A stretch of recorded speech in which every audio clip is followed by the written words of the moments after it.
Next, Nintendo later His decided to honor contributions with his a real contributions video with game a real titled video game Grill-Off called with Grill Off with Ultra Hand. And Ultra Ultra Hand wasn't the only toy Nintendo ended up Yeah, making. it wasn't the only toy that Seeing the Nintendo success of ended Lego making. in the Seeing the late success of Lego in 1960s, the who late just introduced the concept 1960s. of a wheel, which changed the entire paradigm of what was possible, Nintendo started to think, yeah, we can do we that can too. And very shortly pivoted their efforts towards building their own Lego-like N&B They built their own Lego way called N&B blocks. building blocks. They had ads directly comparing their blocks to Lego to show how their revolutionary circular design was more appealing. And Lego sued them.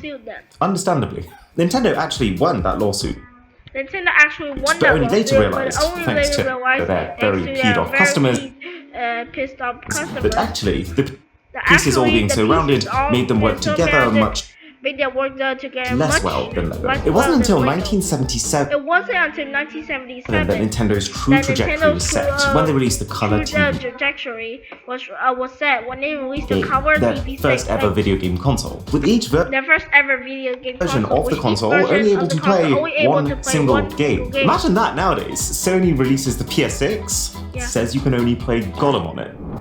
Right, so that's basically Nintendo's history. Time for some surprising durability facts.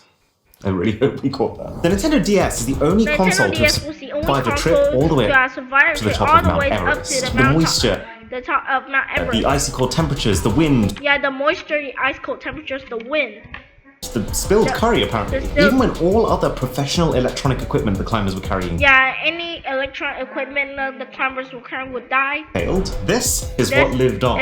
During the Gulf War in 1990, a medic had left his Game Boy in a tent. That tent got blown. Bombed. Now, naturally, you'd assume any possession of yours that gets bombed is a write-off. You'd throw it away. But just for what seemed like a bit of a sick joke, this medic decided to send his melted Game Boy in for repair when he got back. But then, the Nintendo repair staff, when they received this fried Game Boy and stuck a game of Tetris in just to try and see if it was even repairable, found that it wasn't just repairable.